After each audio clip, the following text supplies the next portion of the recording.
Timothy Houlihan spent most of his life living away from the land of his birth, and today the heir hunters are chasing down his Irish roots. Well, call if you find anything. I'll check the ones down here. The stones are so old, we can hardly make out what they say. And one case is full of surprises. There were car parts in his bedroom. It was like a scrap heap challenge. It's another busy day for the heir hunters.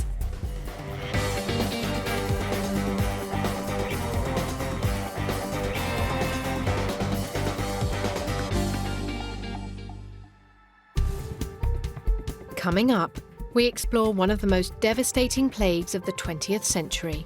More commonly, it's known as consumption, because in the later stages, it would have the effect of consuming your body. Also, the appeal of a bygone era. These were quality toys, really accurate, and all the descriptions said this captures the real car, the real vehicle. These were the best things.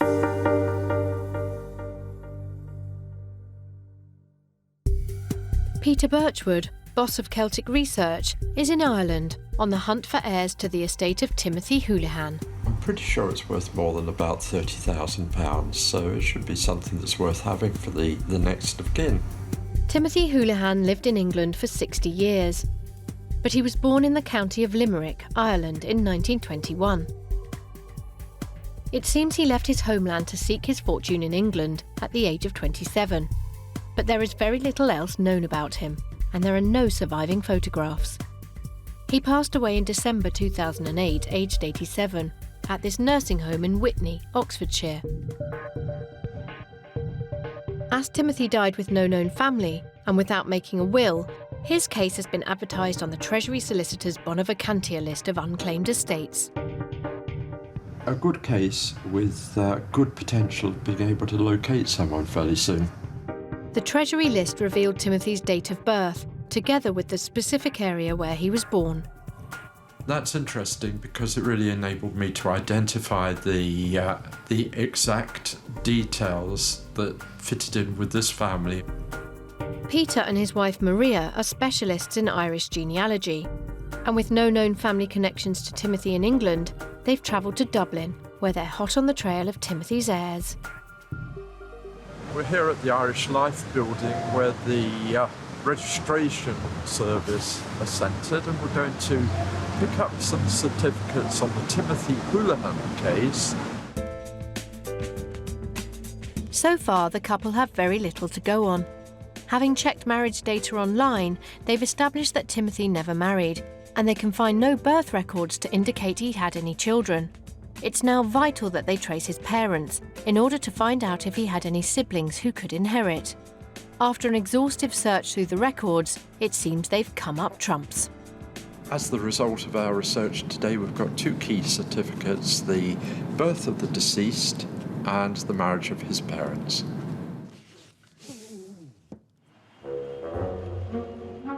It's a good start, and Peter and Maria head back to their Irish base to study their findings, in the hope that they can track down any siblings Timothy might have. If still alive, they or their descendants would be heirs to Timothy's estate. See that he is born in Limerick. He's one of a family so far of about 6 brothers and sisters. There may be more of them. A little more research reveals that Timothy was the youngest of 7 children, born to Patrick and Margaret. They married in 1903. The discovery of Timothy's siblings quickly leads on to another piece of crucial information. I've also got the marriage of one of his brothers, Martin. The certificate shows that he's the right man. Peter also finds the record which reveals Martin died of one of the most dreaded diseases of the early 20th century. TB is a huge issue in 20th century Ireland compared to Great Britain. It could devastate individuals, families, communities, whole urban areas. The disease was at its peak in Ireland in 1904, when 13,000 people died, and up until 1914, it was the country's leading cause of premature death. To be dying of TB in Limerick in 1940, Martin Houlihan is quite unlucky. At the age of 29, he's a little bit older than the main at-risk group. He's dying at a time where TB mortality rates are much lower than when he was born in 1911. And he's also in a place where TB rates are relatively low compared to the rest of Ireland. Martin would have been highly infectious and kept in isolation, as TB is easily spread, either through breathing in bacteria from the coughs and sneezes of a sick person, or through infected milk or meat. More commonly, it's known as consumption because in the later stages, it would have the effect of consuming your body. There would be weight loss, loss of appetite, and people's lungs would become full of the mucus that was produced.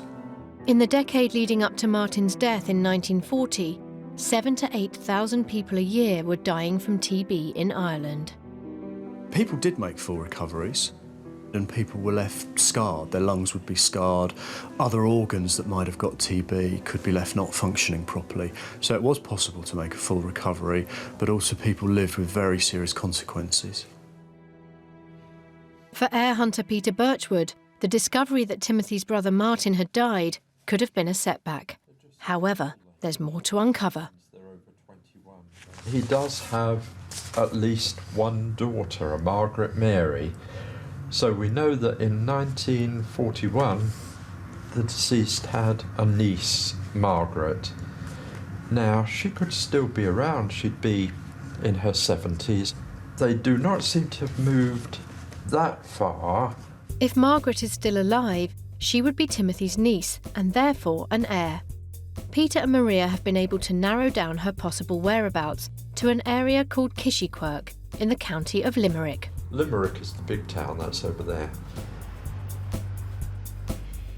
It's time to hit the road and drive nearly 200 kilometres across Ireland in search of their first potential heir. But without a specific address, they're taking a huge gamble on the fact that they will ever be able to find Margaret or any members of the family when they get there.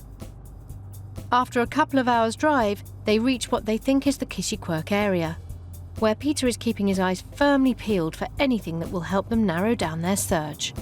Well, I'm looking for a couple of things. One of them might be a sign saying, "Welcome to Kishiquirk, twinned with Dallas-Fort Worth." Or maybe it's just somebody who I can ask. I reckon this In 400 yards, turn right. Yeah, thank you. I was just hoping that Kishiquirk would have a shop or a pub. But this is Ireland at its most rural, and there doesn't seem to be anything to identify the place they're looking for. So, where are we? Map 10. Map 10 it says, so it should be somewhere around here. Or any sign of inhabitants.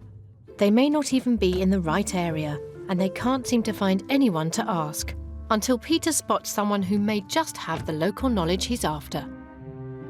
The farmer there, he knows only one family of hooligans. One of them, a girl, married a Ryan. She's dead, but two of her sons live just up the road. So let's go up and see what we can find. Peter isn't 100% sure yet, but he's hoping that the woman the farmer recalls is one of Timothy's sisters, Mary. If so, he could be minutes away from some of Timothy's nephews. But as they continue the search for their first heir, they come across an unexpected obstacle. Dog.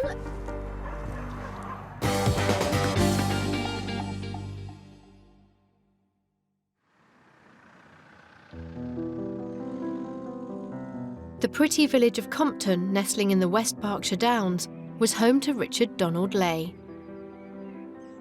He'd been a private man and had lived on his own until poor health caught up with him, and he died at home on the 27th of August 2013, aged 68.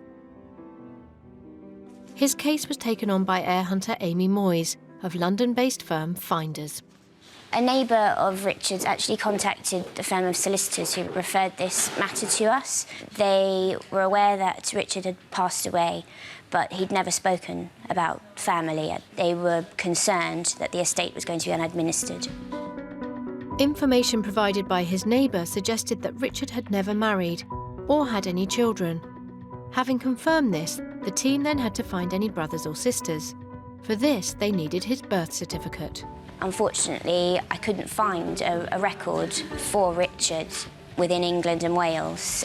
This could mean that he had been born overseas, but as there was no indication of this, we then took a look at the adoption registers. It seems Richard was a mysterious man, even to those in his local community.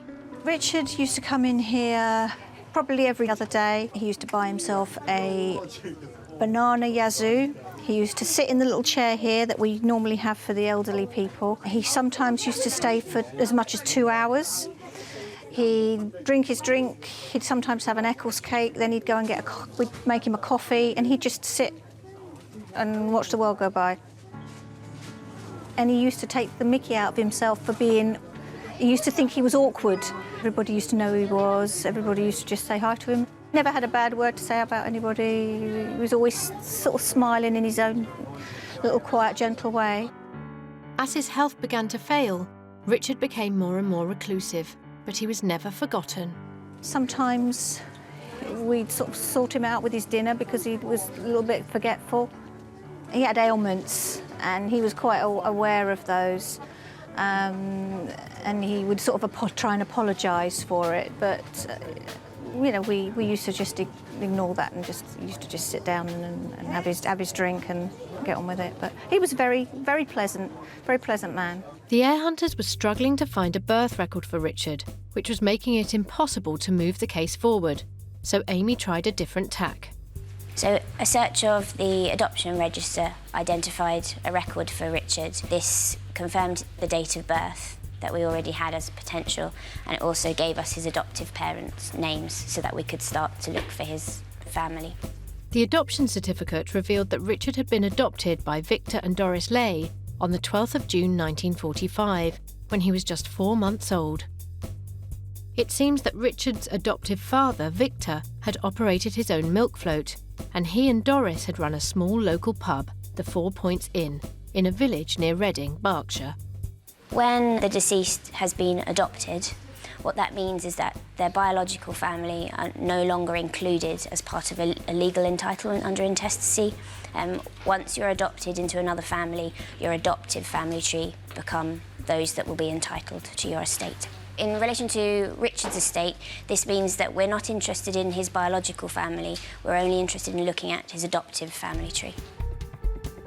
Having found the names of Richard's adoptive parents, the team were able to find a marriage certificate for them and trace Doris's maiden name Moore. Using this, they could check for any brothers or sisters Richard might have had. A search of the birth indexes indicated that Richard's parents didn't have any other biological children. Having established that they didn't adopt any other children either, the team now looked to the wider family. In order to find Richard's aunts and uncles, this meant expanding our research and looking at the paternal and maternal family trees. Initially, it was always going to be easier to look at the Lei family tree because the surname, although not particularly rare, it's much less common than the maternal surname of Moore. They got off to a good start. We identified a birth record for Richard's father, Victor. He was born in 1907, so this in itself is useful because it means that we can look at the 1911 census record, find Victor living with his parents. They then needed to check for any of Victor's siblings. By looking at the 1911 census, we were able to find that Victor already had 3 brothers. We then took a look at the birth indexes from 1911 onwards and found 2 additional brothers. Richard's paternal grandparents, Herbert Lei and Annie Young, married in 1904 and went on to have 6 children, including Richard's father, Victor. The team now needed to trace these 5 uncles of Richard's and their descendants. But there was also the trickier maternal side to deal with. We identified fairly quickly a death record for Richard's mother, Doris. Unfortunately, she died in early 1969. This meant that her death record didn't confirm an accurate date of birth for her. In this instance, it was really quite unfortunate that Doris had died in early 1969.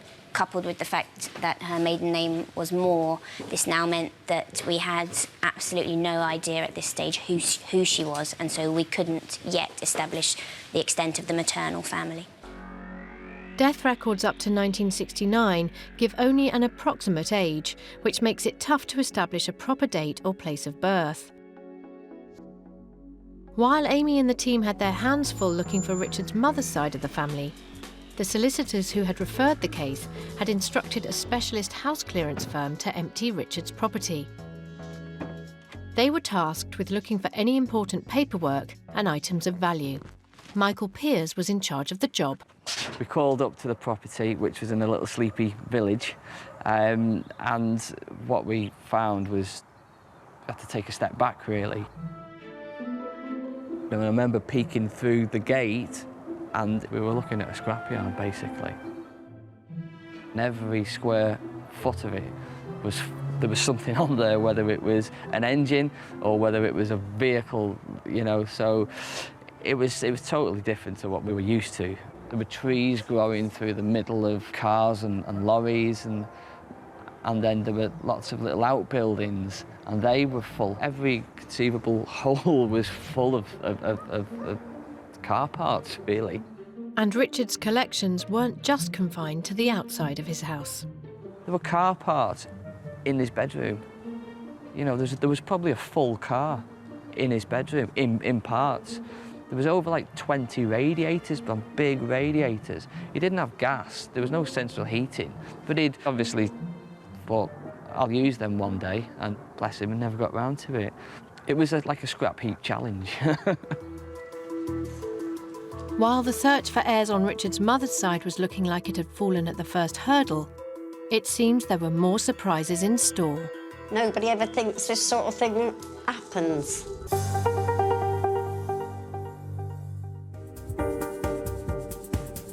Heir hunters track down thousands of rightful beneficiaries every year, but not all cases are cracked. There are thousands of estates on the Treasury's unclaimed list that have eluded the heir hunters and remain unsolved. And every week, more names are published. If you want to know if you could be in line to inherit an unclaimed estate, go to www.gov.uk and search for Bonaventia and click on Unclaimed Estates lists. Do you recognise a name on the list? Could it be a long-lost family member? If so, you could be in line for a windfall. To claim an estate of someone who's died intestate, you need to trace your relationship in a direct line from the deceased person's grandparent. They need to supply us with certificates of birth, death and marriage, and identity documents as well. As well as the deceased person's name, there will be other bits of information on the list that can help you work out a family connection. For example, the year of their birth. Often the town they were born in and the place of death is published. Sometimes details of their spouse and the place of their marriage are given. All of this can give you clues to a long-lost relative and a potential claim of inheritance. When considering a claim for an estate, it's very important that a person puts forward a very good case, and it's all based on the evidence. What we need are the birth, death, marriage certificates, perhaps something on adoption, and then we consider the evidence very carefully. If an estate is left unclaimed for 12 years, all the money left behind will eventually go into government funds.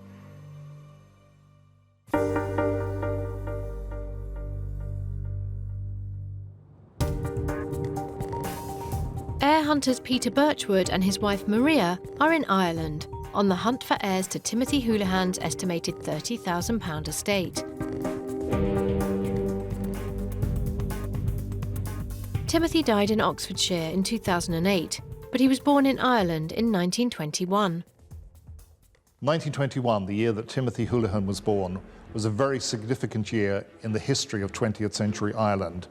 It saw the end of the 2-year guerrilla war by the Irish Republican Army against the British state, which led directly to the Anglo-Irish Treaty, which establishes for the first time an independent Irish state.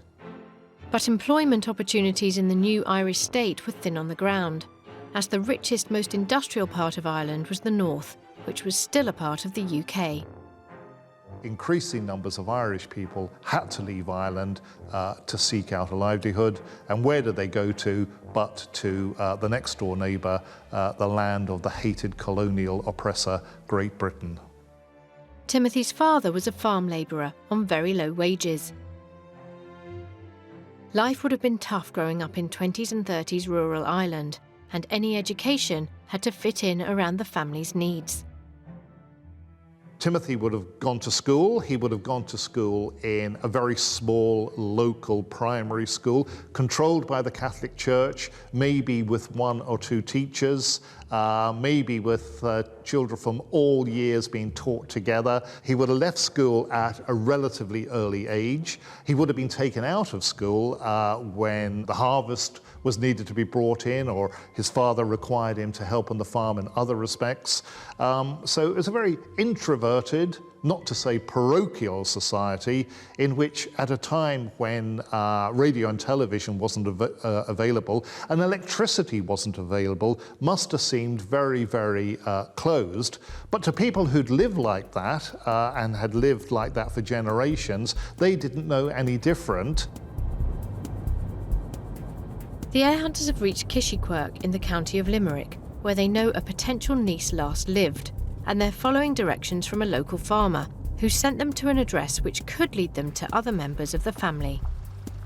Maria is optimistic.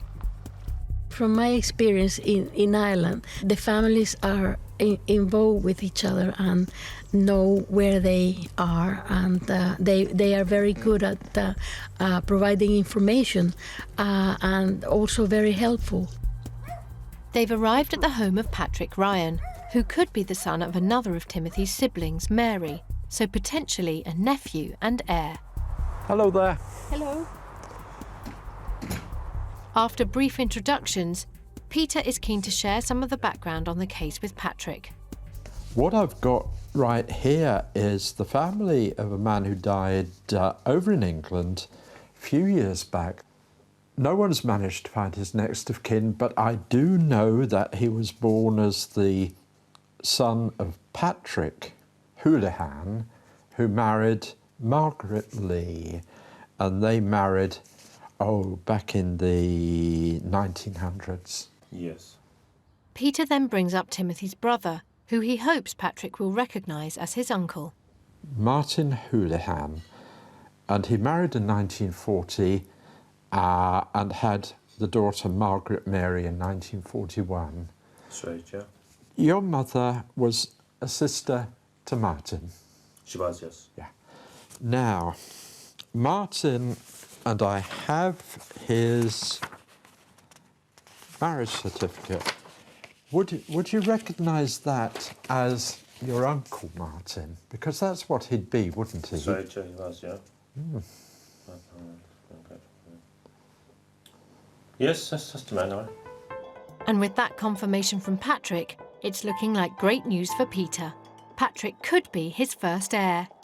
But there's still more work to do tracking down Timothy's other niece, Margaret. That would be the birth of Martin's daughter. Yeah, she was. They called her Peggy, but she was Margaret. So it was Peggy and Margaret all the way. Oh, yeah, Peggy's are often Margaret. She died about 2 or 3 years ago as well. Did she die in this area? She did, yes. Well, in that case, it would certainly seem as though you and your brother, and if you've got any other brothers and sisters, would be heirs to this particular estate. It's terrific news. Not only has Peter found his first heir, but Patrick is able to join up the dots to the rest of the family tree. This is a fairly large family, and I would like to hopefully get around and speak to as many of them as I can in this area. I didn't know him at all, never met him. Was very surprised. Very surprised. It's a bit of a shock, really. Whatever money I get, I could put it towards a family holiday. After making contact with their first heir, Peter and Maria have been able to confirm much of their research. and have come away with further leads. But the meeting has also shown that there may be a lot more work to do. The visit went well. Mr. Ryan is a nephew to the deceased. There's a lot more than I thought there were. There must be about 30 odd heirs, if not more. So we obviously can't see them all today or even tomorrow, but we'll see as many as we can. After their first taste of success, Peter and Maria don't rest on their laurels. Armed with information from Patrick, they head off to visit another of Timothy's nephews. However, upon arrival, it's not quite the welcome they were hoping for. Dog. Peter and Maria gamely try to press on, but in the end, have to admit defeat.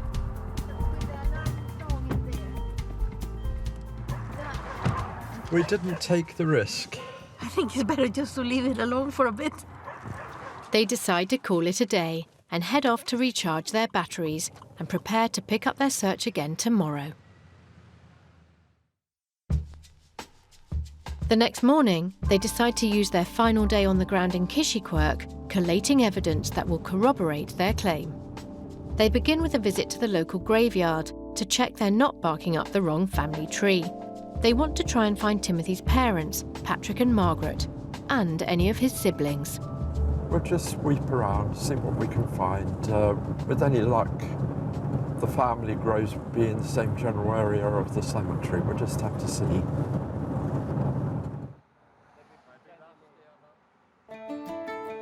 With so many headstones to check, they need to divide up their resources. Well, call if you find anything. I'll check the ones down here. The only thing is that the stones, some of them are so old, we can hardly make out what they say. So this will be a bit difficult. But after a determined search, There are some newer ones just up there. Yes, Maria may be onto something. that's Patrick Hooligan. Can you maybe read it and write it down? Because Patrick might be, judging by the age of the stone, he might be the grandfather. That one says wife Margaret. Then that would be the family, I think. In fact, Maria has discovered Timothy's parents and a couple of their sons who died young. This confirms what they've found out from the family so far and their own research.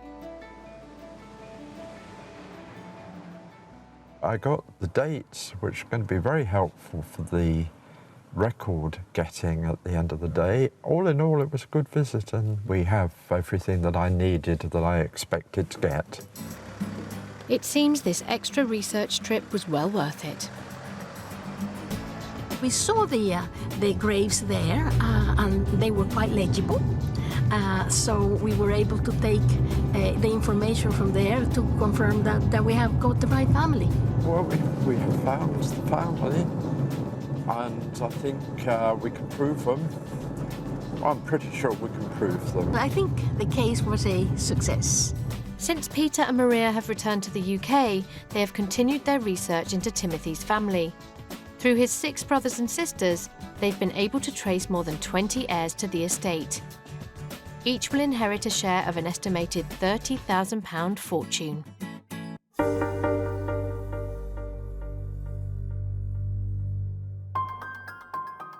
When Bachelor Richard Lei died in 2013, case manager Amy Moyes was in charge of making sure there was a full inventory of his estate.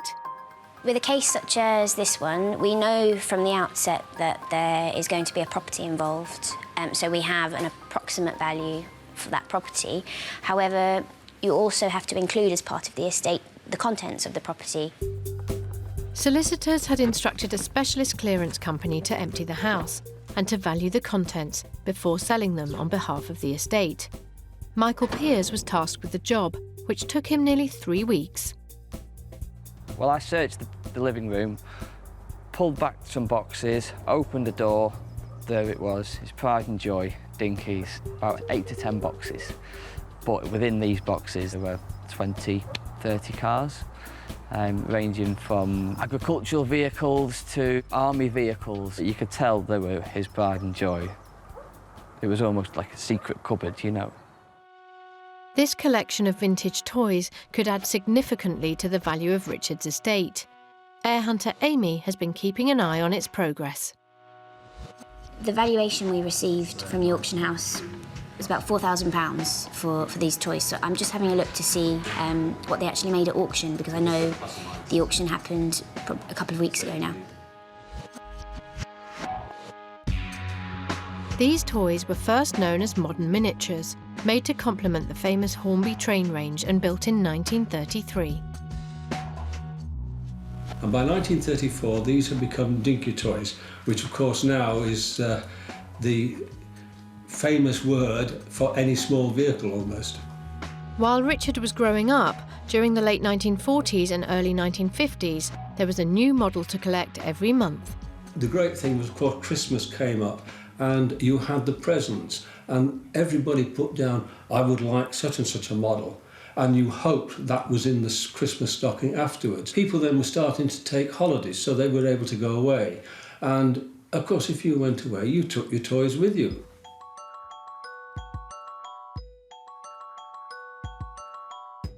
If Richard had had to buy a dinky toy out of his pocket money, it would have taken him almost 10 weeks to save up enough for the asking price of £0.50. These were quality toys, really accurate, and all the descriptions said this captures the real car, the real vehicle. And that, I think, is what got instilled into people's minds, that these were the best things. For Richard and other collectors of dinky toys, there seems to be a special appeal. They are a snapshot of what it was like at the time, the vehicle of the time, the bus of the time, the car of the time. They evoke in you memories of a time, perhaps idyllic, thinking, I must have that, I do want it. Since the company ceased production in 1979, dinky toys in their original boxes have become valuable collector's items.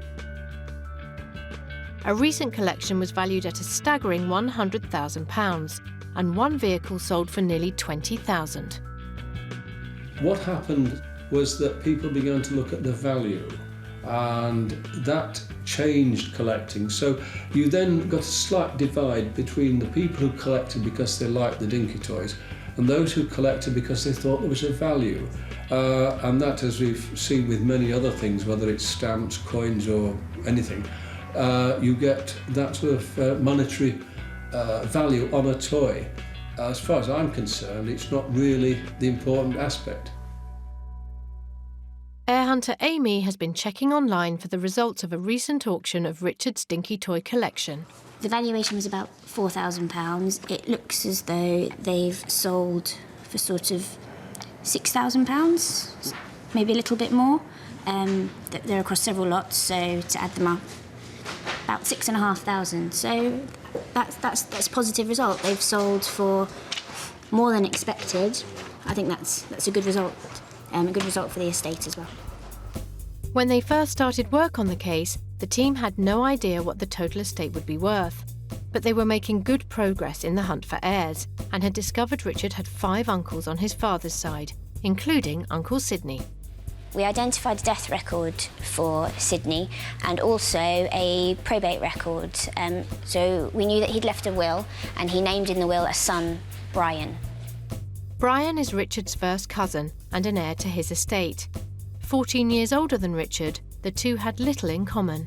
Richard was rather a strange boy, in so much as he kept himself very much to himself.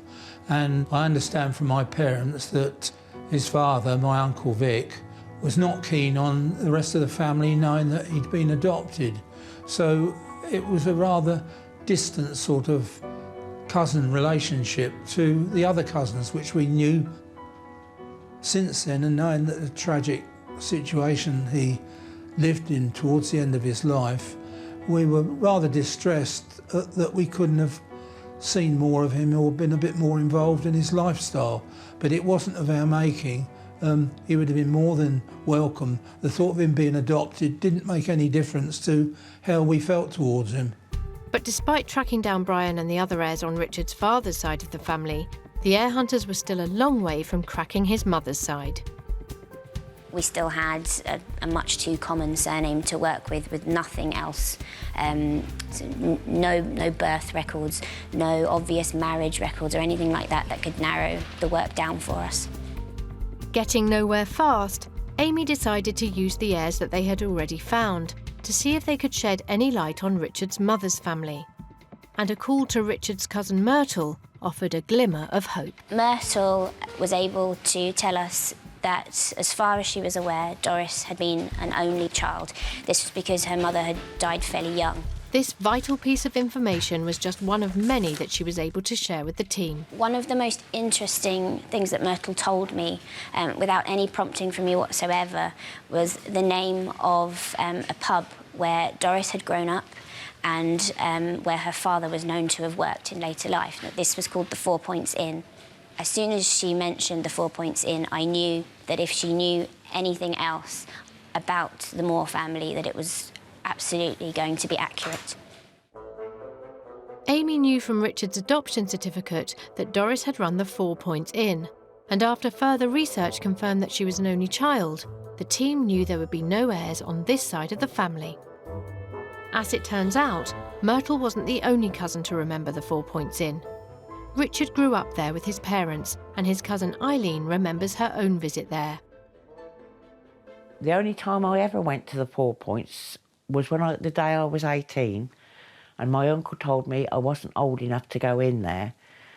And I said to him, well, I'm 18, I am entitled to have a drink.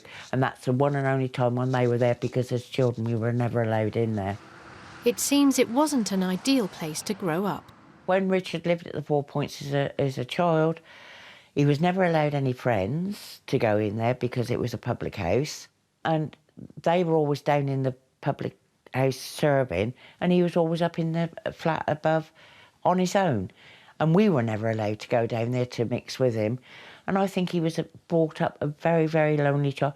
And I think that contributed to him being like he was in later life.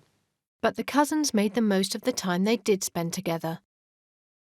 Richard and I used to go to school together. He used to go to Newbury Boys Grammar School, and I used to go to Shore House Girls School. So we used to travel to school every day, and we all used to, you know, have a laugh and a bit of fun, like youngsters do.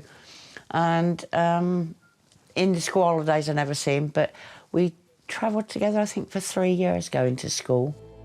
Richard's mother died when he was 23. After that, Eileen's mother, Richard's Aunt Alice, did his washing and cleaning. Sadly, after his mother died, Richard's father became seriously ill with cancer. Uncle Vic asked Richard to get him something out of his safe. And Richard went to the safe and he found his adoption papers. Well, at the time, my mum was looking after him because my uncle was in hospital. And he came up and he called my mum Alice, not Auntie. And my mum knew then that he'd found out. And he was really upset because he said everybody knew he was adopted bar him. I think it had a terrible effect on him because I think he thought he didn't belong to anybody. And yet we never treated him any different. He was still our cousin. And I mean, our feelings for him never changed. I mean, we got quite a load of cousins, but he was still our cousin. And it was just very, very sad. Richard then became more and more withdrawn from the family, and Eileen hadn't seen Richard for 18 years at the time of his death. It was such a shock, really, because he didn't even know he was ill. And then when it all sort of snowballed, it was the house and all that. But we didn't expect much. But we may be lucky, who knows.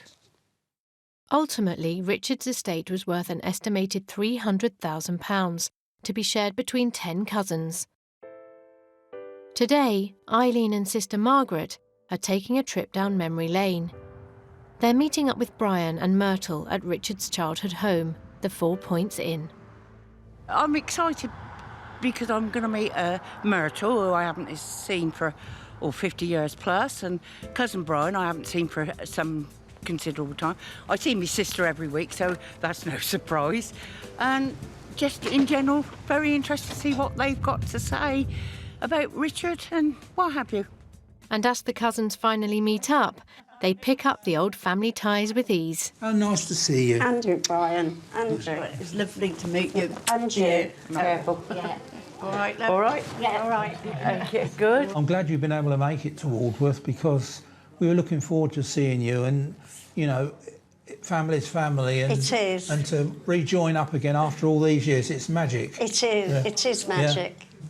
Yeah. I brought with me a few pictures of Richard, which came my direction. Oh, you've got, well, Yes. blimey. The heir hunters have forwarded on some newly discovered documents and photographs of Richard. He's a happy little That's fella there, how wasn't he? I remember him like that. Somewhat similar. Oh, that, yeah. I'd know her anywhere. That's too. him, and he was Yeah. like that. I Up until the last, I don't know if I'd remember him. Yeah, that's, that definitely Oh, was yeah, him. yeah. That's at Heir wedding. Gosh, I shouldn't be 51 doing years that. ago. I can't remember him. No, I can't remember him like that. He always had nice, short, groomed hair when I last see him. Oh, you ain't kidding.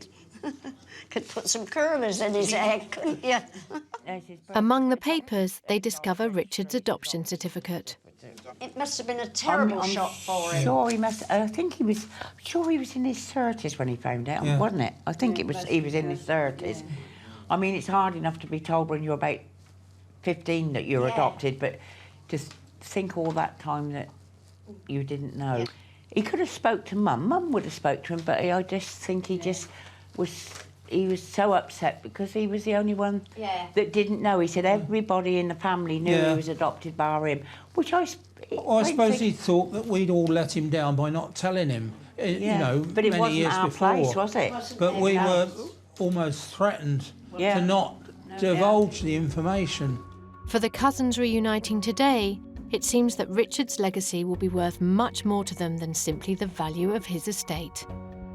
Oh, it was lovely to see that I've still got relations left naturally, even though we're all getting older. To catch up at this time of life, it just seems a big miracle. So, you know, nobody ever thinks this sort of thing happens.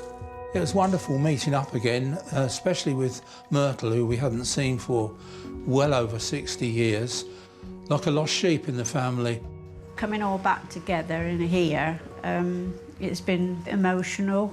I am very soft, really.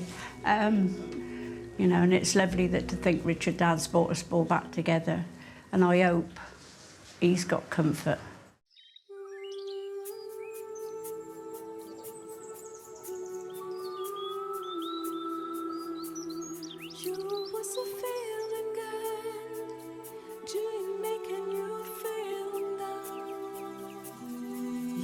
Just the stairs in the